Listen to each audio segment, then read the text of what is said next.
I feel like we start with the Saints. Yeah. Right? The Saints deserve top billing. I agree. Completely agree. I just want to make sure we're all on the same page here. They deserve top billing because they were incredible. At a time when the Gulf region, and this is what I love about the Saints, is that they're very unifying for a lot of us college football fans, right?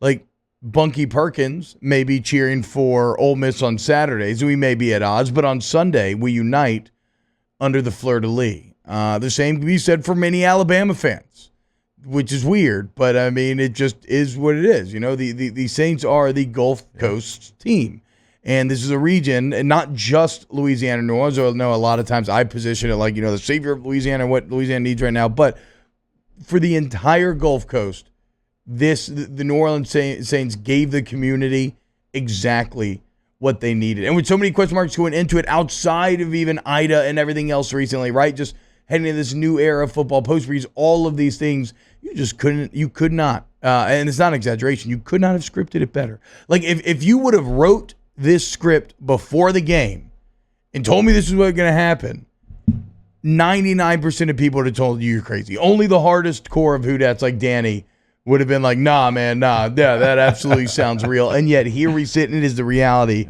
that we wake up to on Monday. I'll start here. The Saints' offensive line was completely dominant. And O-line play will be a theme of today's show. It was kind of like the inverse of what you saw out of LSU on Saturday. I mean, and maybe the most impressive part, they were completely dominant when their second-round pick, Eric McCoy, their starting center, goes down. What was it, first drive? Yeah. It was second drive, maybe? Cesar Reeves bumps over. Throckmorton comes in, and they don't miss a beat. Throckmorton sounds like somebody from, like, Asgard. Yes, Throckmorton, I mean, first off, it's a very powerful feeling last name. It kind of feels rooted in the earth in a way that makes me happy. Like, it feels like an O-lineman. And somebody else said that it's a town in the Shire, and there's, like, hobbits living there. And I could agree with that, like old Throckmorton Borough. Okay. But yeah, so first off, huge credit to Cesar Reeves. The cat playing out of position last year during a COVID year, got a lot of guff and flack, and, you know, he's a rookie trying to make his way. He had already improved massively during the offseason. You saw it in the preseason. You heard people talk about it. Well, he bumps over center. This is part of the reason why you drafted him.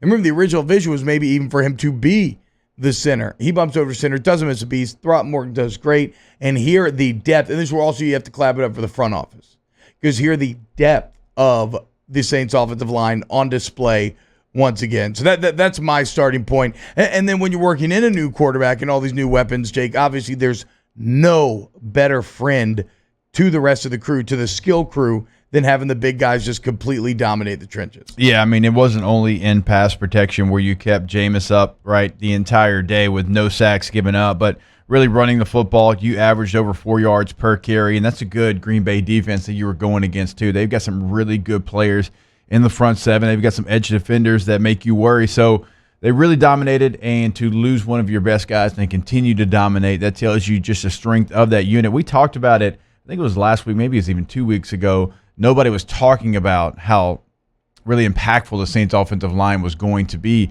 on this team, and we saw it. So that, to me, yes, that was impressive. Another thing, if we want to flip the other side real quick, they played man coverage against Aaron Rodgers and had a lot of success. Yeah, dude, like, they didn't play a ton of zone. Big boy. They were playing man most. I would say 80, maybe more % of the game plan was man coverage. Putting the clamps on him. I mean, just like locking him down. I mean, they felt like bullies, quite honestly. And Green Bay felt bullied. And I can't imagine what Green Bay Sports Talk Radio is like this morning. It's probably so fantastic. After a summer of all the drama and Rodgers holding out and putting them all through all of this, and then he comes out, and that's the performance they delivered game one. I told you this game had the potential to kind of break the mental psyche of the Packer fan base. I'm sure there are some incredible takes being espoused up in Wisconsin today. Yeah, Milwaukee Sports Radio. Yeah. I don't know if does Green Bay have a radio station? Oh, bro, come on. You know there's I'm just hoping Flynn's listening. Yeah, there is probably some excellent local, very beloved sort of bubble environment station built up there that is just pack, and they're freaking out today.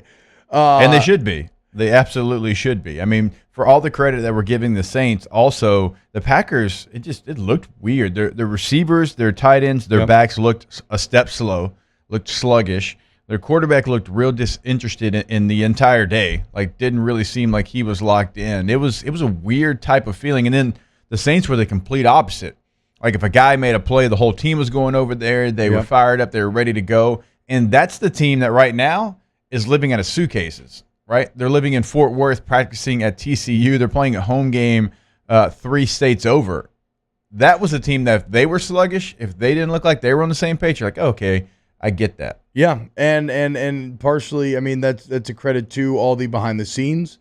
And actually, Jameis Winston thanked everybody, the Roman family, everybody else just behind the scenes for making all this happen. Everybody behind the scenes where it's like the Saints talked about, they knew when they had to evacuate that the key would be doing it in a first-class manner, right? So that everybody was as relatively comfortable as you could be. And so you get to bring your family, you get to bring your pets, you get to bring all these things. And that even goes up to Miss Gale, obviously, for funding all of that. So Spenton, I should say, just a really top to bottom, these Saints come out and look like the class organization that they have molded themselves into over the past 15 years. And we're going to get to another guy who's been a key in that molding, if not the key. But first, so I start with the O-line, but then obviously, I mean, you could all start here. Jameis Winston looked poised, looked experienced, which I think is key because he is very experienced, right?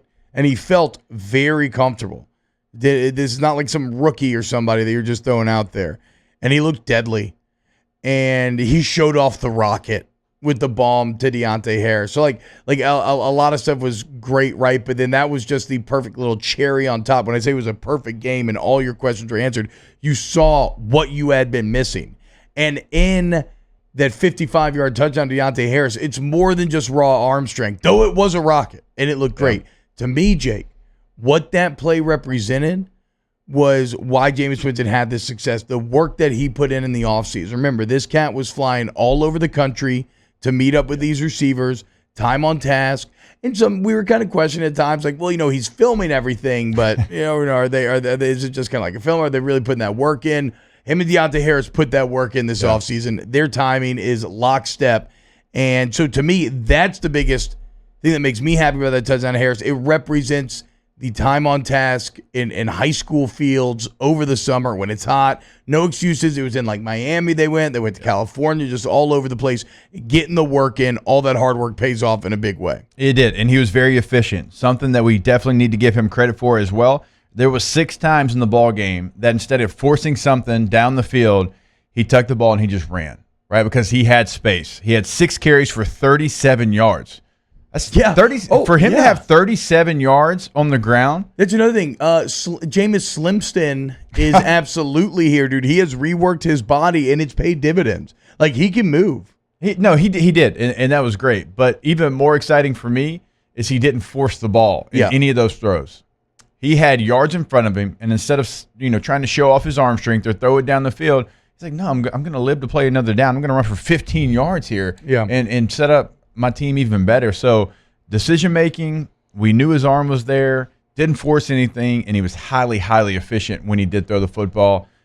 You can't be more excited for a week 1 debut as a starter as a Saints fan than you had. No, and we will have on John the Baptist a bit later today. We have Jameis 1 of 1 coming on at 9:30. He said he had a late night last night, so I'm sure he's been like gathering receipts and looking up stats to make Jameis look even more impressive.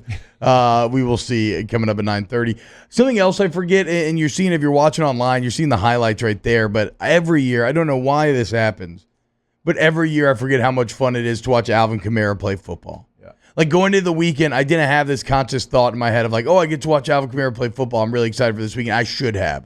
And it wasn't even like the most statistically dominant game from Kamara or anything, but his ability to make plays sometimes is just astounding. That third down catch and then the subsequent reach, I mean, his balance, it's just, he is a premier athlete, like one of the all-time elite athletes that I've ever seen in my life.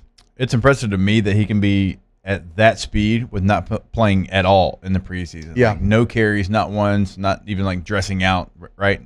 Not doing anything in the preseason, and then he's ready to go. Like from his first carry, he looked like he was in a different speed than everybody else, and he's so damn smooth with everything that he does. I love the 20 personnel that they're running with 2 backs. Yeah. Right? You saw Tony Jones in Jr. there. looked really you good, saw too. Jones in there with him. I love that. I think they formation to death. They personneled him to death. Taysom was in there way more than I thought he would be in there. Yep, they even had hit 12 that rhythm. personnel with 2 tight ends more than I thought that they would do. I mean, they did a ton. What a perfect segue then, because the man who should be mentioned first, but it's saving for last billing for a reason, and that's because he is the backbone, the foundation, the real key to all of this, and that is Sean Payton. I mean, what a football coach Sean Payton is constantly proving that he is. If it wasn't enough getting it done with Bridgewater and Hill last couple of years, to come out here, to put a game plan together with this domination, and then how about, I mean, let's just look at, was it the first or the second touchdown drive with the 2 4th-down conversions? On the 4th and 7 that you got, and then you had the 4th and goal. Okay, it doesn't matter, though. This was early in the game, right? Look at this sequence just to understand how good and how ahead of the game sometimes Sean Payton is. So the Saints on that drive had 2nd and 15. What did Payton call? A run. 3rd and 13. What did he call? A run. 4th and 7. What does he call? A screen. And then coming up on 4th down, he goes for it on 4th and goal. They hard count, draw an offside. Jameis and Juwan Johnson, who had an excellent game as well, end up making a hell of a play for the huge touchdown. That is winning football. But the confidence in himself and in his offense, in that play sequence, the decision to go for it, and then just how prepared the team looked. And the culture, like you said, right? The culture of everybody celebrating with one another. The culture of the locker room after the game. I mean, Janoris Jenkins' offseason commentary is talking about this is the best organization I've ever been a part of in my career. Sean Payton is the key to all of that. And if you didn't love him before, who that's if he wasn't locked in forever, give that man a lifetime contract today. Yeah, it was the second touchdown drive there, T. They go up 17-3 after, or 17-0, I believe. Yeah, after that one, because then Green Bay comes back and kicks a field goal to make it 17-3. But that's just having confidence in guys that on the outside we didn't really have a ton of confidence because we didn't know. Yeah, and we don't know how it's going to work. But Sean Payton, being inside that building, had all the confidence in the world to go for multiple 4th downs there instead, because you're up 10-0. You kick the field goal, then you obviously you go up a couple scores there. But he knew that wasn't enough. Like, they wanted to go out there and they wanted to put any doubt out of what this game was going to be. So he sensed a little weakness. He was like a shark. He sensed a little blood in the water, and he went for the kill shot. And the team executed it because they're a well-coached football team, a very well-coached football team. So there's still plenty more to talk about with the New Orleans Saints. I mean, we didn't really touch on the defense that much. We barely mentioned Juwan Johnson's name, and he had a huge day. 3 catches, 2 tugs. Tony Jones Jr. looks like you're very vindicated in choosing him over Latavius Murray for this roster. So we'll continue to talk about 7-11 even had a catch. Yes. Hogan caught a touchdown, right? Am I crazy? Yeah. Dude, I mean, there you go.